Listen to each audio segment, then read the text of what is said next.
At Brahms, we offer more than just burgers, shakes, and fries. We have an entire fresh market for your everyday grocery needs, from farm fresh milk to meats, freshly baked breads, and produce.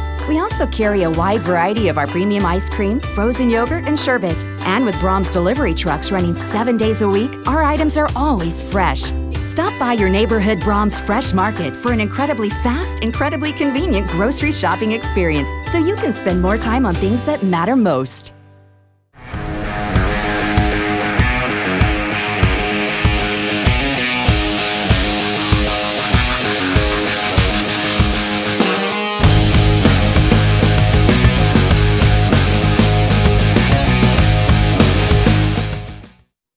And hello, Dodgers fans. Thank you for joining us for another edition of Dodger Dialogue presented by Brahms. And we have a bit of a different episode this week, but one that is very important. We are very pleased to be joined by Dr. David Chansolme. He is with INTEGRIS as well as in private practice. He is the medical director of infection prevention at INTEGRIS Health. As you can imagine, the last couple of months, I'm sure, have been quite hectic for Doctor and his team. So Doctor, first of all, thank you so much for joining us today. We're looking forward to getting your take on the current situation as well as hopefully educating people on what they can do so we can all get back to, among other things, watching baseball at Chickasaw Bricktown Ballpark. So Doctor, my first question for you though is how are you and your team holding up right now? How have you guys been doing? Thank you for asking. I can tell you the team at INTEGRIS is second to none. There's nowhere I'd rather be. I've gotten to see a different side of INTEGRIS as I'm usually a clinician, a little bit more on the administrative stuff lately, but it's an extraordinary team there. They were on it from the beginning. We've been meeting pretty regularly since late February. The entire month of March, I think we were there every day, all day, and then have continued to kind of learn and process and reevaluate. The team has a good morale. I think it's better now. The first month was just drinking from a fire hose. You know, it was really, really extraordinary, unseen. It's not like there's a playbook for this. And we're continuing to get information. I can tell you the entire medical community, it's not just about INTEGRIS. That's where I am, obviously, but being with the Metro Oklahoma City leaders in all kinds of different aspects has been extraordinary. Everybody's pulling the cart in the same direction, and that's what's most important. You've seen it from the big hospitals like OU and INTEGRIS and SSM and Mercy to the smaller hospitals like some of the smaller surgical hospitals and things like that. Everybody's pulling in the same direction, and it's really neat to see that in the medical community. We get to see that from time to time during traumatic events like a tornado or something like that, but this has been unprecedented and tough, but we're hanging in there. So. Was there a moment early on, maybe even before this virus had reached Oklahoma, when it was more prevalent out on the coast of the country and overseas, that they made you realize this could be a very serious public health issue? Yeah, I think, in the infectious diseases community, obviously it's such an interconnected world nowadays with message boards and forums and emails you get and different websites that you're always on, kind of looking at different stuff just as an infectious diseases physician. So we were hearing about it. There were early reports early on from China, of course. I think everybody had kind of had sort of been there, done that. SARS happened in 2002 or 2003, whenever that was. And we kind of all thought it would be like that. And then when you started seeing it pop up, I think in Italy is when everybody's antenna really started going up quite a bit more because there was so much more news coming out of Western Europe. And there were, at that time, I knew several people who were in Italy even on a ski trip, and you just kind of start getting questions and things like that. And I think when you started seeing, I'd say right before the end of February, beginning of March, when you started really starting to see it come into LA or to Seattle, and then starting to hit some of the Colorado mountains. Remember, we had a lot of spring breakers going up to the Colorado mountains, and it kind of started going crazy up there. And just as you saw all these pockets pop up, you're like, well, why can't we be a pocket? Anybody could be a pocket. And so that's when we started really, I mean, like I said, we had talked about it a little bit here and there. It's just kind of a blip on the radar. Like we talk about lots of things. There are lots of things like that happen. But I'd say in late February is really in earnest when we started to say, okay, it's time to to take an assessment of everything we have going on here and decide what we really want to do. And then, of course, Oklahoma City the sports world in Oklahoma City ended up being the epicenter of a lot of it, and essentially shut down sports in the entire world on March 9th or whatever that was when they called off the Thunder game. So it's been a real journey. March 11th just had the 2-month anniversary from that. So I feel like from the reports I've seen nationally, locally, there is some inconsistency in the numbers. If things are increasing, if they're tapering off, from your perspective, are cases still increasing? Can we expect more increases, or are we starting to stabilize? I think Oklahoma is an amazing, amazing place.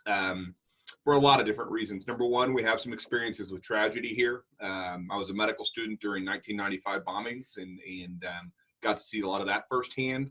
An amazing community that really pulls together. I think that people were doing some of the things that public health authorities were recommending well before it was sort of, mandated or whatever. Social distancing, hand hygiene, people were kind of starting to do that already. And let's be honest, in Oklahoma, we have a little bit more social distancing built in, just with the fact that we're kind of spread out and we don't all live in high-rise apartments in the middle of, a bustling metropolis. So that part has been a little bit easier. I think that as we start to see more activity and as we start to see more social interaction, that it stands to reason we'll probably see an increase in cases in Oklahoma. In Oklahoma, they're still seeing several new cases per day, and that's mostly because of increased testing availability. Remember, at the very beginning, we were only testing the illest people, the people who needed hospitalizations and things like that, just because of the resource limitations that we had. It's starting to stabilize here. We've actually seen a dip in our hospital numbers, which, that's awesome, of course, that we don't have every ventilator in the state filled up with a sick patient. But I could easily see where things could turn a little bit with more activity. I think that the past few months have been a real steep learning curve. And so if that surge happens, then we are probably less apprehensive than we were 2 months ago, because we have learned some stuff. That doesn't mean we're not afraid of it and we can't still be overwhelmed. We could, but right now it looks like it's stabilizing a little bit. That's going to take time before we really know how this all plays out longitudinally. So here in Oklahoma, already went through phase 1 of reopening. Phase 2 is coming up on May the 15th. What are some of the most important things people need to still keep in mind, even though in some regards business is trying to resume back to normal? I think, I have said it from the beginning, from the very first press conference we did, social distancing and hand hygiene are the only vaccine we have against this. So it doesn't matter how many people around you are wearing a mask. It doesn't matter necessarily whether you're people you have interactions with or wearing gloves or anything like that. What's important is that you continue to maintain that social distance, and really hand hygiene has to be the focus on this. And that's just more important now than ever. We've been telling people for hundreds of years to wash their hands, but now we really, really mean it this time. So I think those things are still going to be important. If people want to get out, I get it. I've been living at home for 2 months with my wife and 4 children, and my kids are a little older and they're chomping at the bit, just like I'm sure everybody else's are too. But we have to maintain some of those good practices until we have more effective therapeutics, or hopefully a vaccine that will be available to kind of bump up herd immunity without natural infection. Well, you just mentioned your personal situation with a house full of kids, and I'm sure it's affecting a lot of other people, and understanding the need that people are going to want to get out. But realistically, and in your opinion, how much should people be going out? I think the rules haven't changed that much. I know that municipalities and localities and the government and everything will kind of change some of the rules, and I understand 100% where they're coming from. But again, the social distancing, the hand hygiene, we can still do with going out. Now, as far as, going out and getting your groceries or going out and getting your medications, I've had a lot of patients ask, should I see my doctor regularly? Yeah, of course you should. Those things need to happen. Whether or not some other activities are well advised right now, I think we have to continue to see how this epidemic evolves, particularly here locally, and see what our resources continue to be. I think that, trying to not go out as much as possible is still kind of the rule. And I think that until you really see consumer confidence restored, a lot of people probably aren't going to want to, but we'll just have to wait and see. Now, you mentioned social distancing and hand hygiene are the two most important things. You did briefly touch on wearing masks. I feel like there's been a bit of a misconception or maybe misunderstanding among the public as to the purpose of the mask. It's really to protect others more so than yourself. So just talk a little bit about the importance of wearing masks and how often you feel people should do it if they are in public. So, a lot of places have kind of required it. The idea behind a mask is, you're right, Alex, it's more important that you wear one to prevent transmitting it than it is to prevent getting it. Although there probably is a little bit of a benefit to wearing it from getting it. But more than likely, I really suspect, and having seen a number of different people from various venues that have had COVID, I really think that hand hygiene is more important because you're touching stuff that other people have touched, and then you're touching yourself. You really can't help but touch your eye or touch your mouth or scratch your lip or whatever all the time. So I think that hand hygiene is still the most important thing, but breathing it in is certainly a possibility. I don't think it's likely that somebody who walked by 10 minutes ago who has it that wasn't wearing a mask, and you walk by 10 minutes later, you're going to catch it from the air, but you could very easily catch it from a surface where they had coughed and something had dropped on. So that's where the hand hygiene to me is the most important thing. Wearing the mask is important. Taking it on and off correctly are important, because let's say that someone coughs on your mask and then you touch the front of it. Well, that's just as bad as touching a contaminated surface. So watching videos on how to properly don and doff a mask, I think, would have to be part of the regimen if you're going to wear one regularly. And of course, you need to observe local codes for what businesses require. People do when they come in. It's their business, and I think it's their right to require you to wear a mask if they want to. I don't know, legally speaking, but need to pay attention to that. Well, we just talked about maybe some of the misunderstandings regarding wearing masks. Overall, though, what do you feel is maybe the biggest misunderstanding or myth surrounding the pandemic among the public right now? I think there's been a lot of emphasis on testing. There are a lot of tests out there right now that are not very good. Most of them are good, and we're getting better and better. But at the beginning of this thing, as the FDA was trying to really improve testing, they were not as stringent on some of the rules as they have been in the past. And there's reasons that those rules are in place from past behaviors. I think there's a lot of misconception about getting tested and sort of being cleared. To be clear, if you're negative today, you could very easily be positive tomorrow just by coming into contact. So just having a negative, say like you had a negative nasal swab at your doctor's office or at a stand-up testing kiosk or something like that, that doesn't clear you to go out and engage in behavior that could potentially expose you or other people to it. So the social distancing, the hand hygiene, whether you have a negative test or not, they still play into factors that are important to interrupt the transmission cycle. So I'm a fan of testing. Obviously, I want more tests because we need to know who has the disease, but I'm not sure how much a negative test changes behavior. There are tests out there that may be able to tell whether or not you've actually had this, but we still don't know if having it is protective against reacquiring it. So you got to remember, this is only a 4-month, 5-month deal that we've been in here. There's still so much more that we don't know than we do. It's unprecedented in terms of the amount of knowledge we're gaining and the amount of knowledge we need quickly, but we still are not able to entirely inform on the testing aspect. I think that's been one of the more frustrating things about this. We try to test everybody that we can. I think there are some people that need to be tested. They're really focusing on the vulnerable populations, and I think that's absolutely appropriate. But we need to be cognizant of the fact that today's negative could be tomorrow's positive without the appropriate social distancing and hand hygiene. Yeah, we've even seen that in the White House recently. Right. No one's immune. Well, some people might be immune, but most people aren't immune. When we put out the call to fans to submit their questions, by far the most popular one was, when can we get back to seeing baseball? I don't expect you to have a complete answer, but if you have any thoughts or opinions, we certainly would like to hear. I think, man, there's nobody that wants to see live sports more than this guy right here. I was at the Thunder game that night. I'm a season ticket holder. I love coming to the ballpark on a beautiful late spring, early summer night. There's nothing better. My kids all play sports, and I can't stand not going out to the track and watching them play, or to the, the state basketball was interrupted there at the end. So there's no one that wants live sports more than me. I can promise you that. I think that we are going to see waves of disease. I don't think this is a one-time deal. And so I would not be surprised if some of the things we're doing today get pulled back a little bit tomorrow.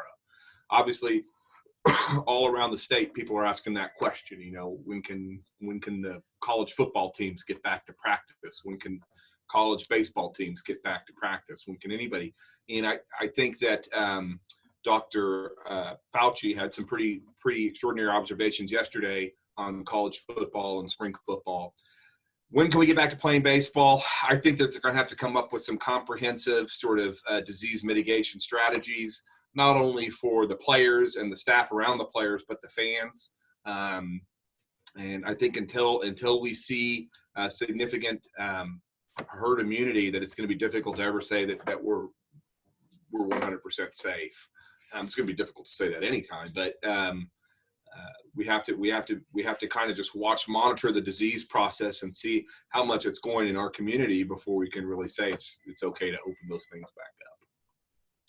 Some other questions from fans from Mark Heichel. With the state opening back up, do you think we are bound to see cases and hospitalizations rise?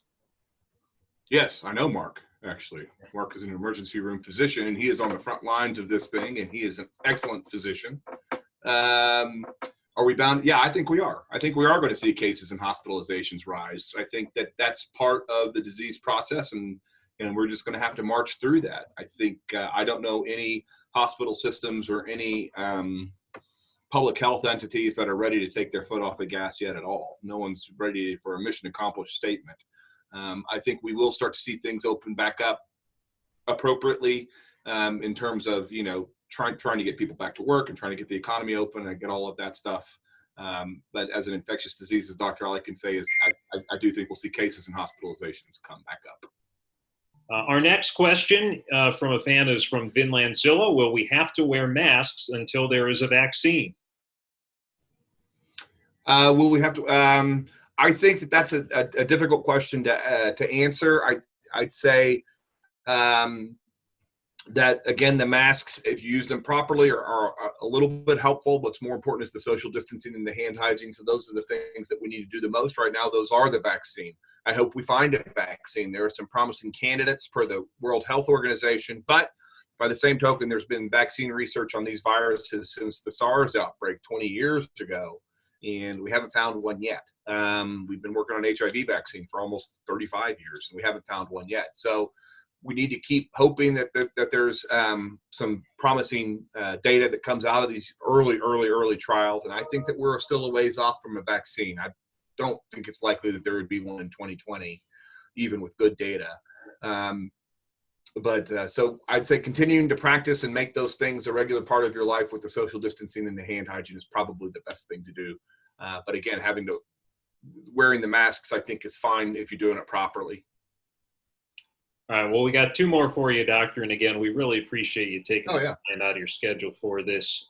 What are the best resources available to the public for them to learn more? Because it sometimes feel there's an information overload. So there is an information overload. I think the CDC still has excellent information for all kinds of different people. It's not just for healthcare workers, but they have information out there for people that are looking at reopening summer camps, or people that are, reopening restaurants and bars and all these kinds of different guidance. They have guidance for lots of different venues. Sometimes it's not as detailed as we might like, but there is a very good website there. I always look at the World Health Organization. It's a little bit more technical, but I think that the World Health Organization has the benefit of being in lots of different places and seeing what different things kind of work.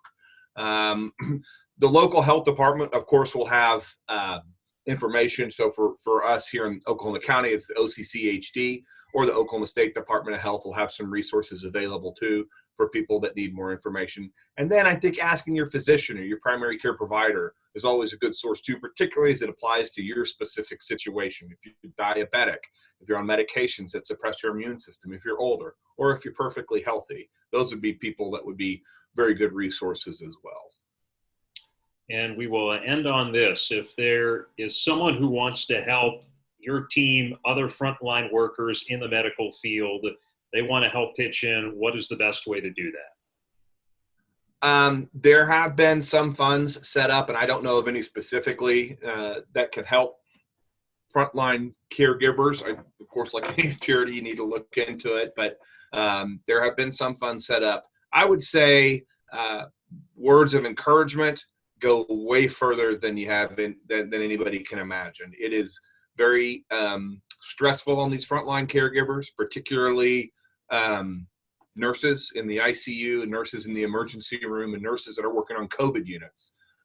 They go through a 12-hour shift with an extraordinary amount of stress. And I don't just want to say nurses, technicians, respiratory therapists are a huge part of this. We always say doctors and nurses, but there are lots of people on that team. If you know anybody, housekeeping, that is there in the hospital working with these patients, it's a really very difficult disease process to watch. It makes people very, very sick. More than anything, they need your words of encouragement. They need your words of thanks. They need words of gratitude. And probably the occasional casserole wouldn't hurt also, I think, if you know someone like that. So. And before we sign off, anything else you would like to add? I can't think of anything else. I think just looking at the questions here.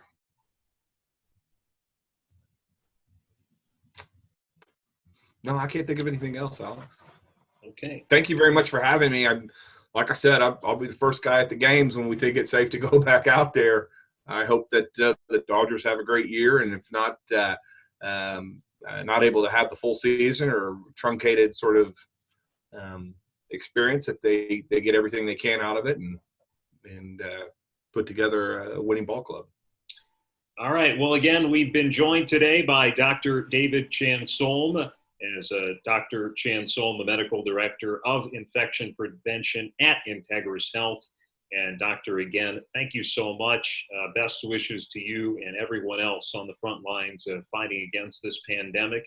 And we hope you get to join us in the future at Chickasaw Bricktown Ballpark. Love to. Thank you, Alex.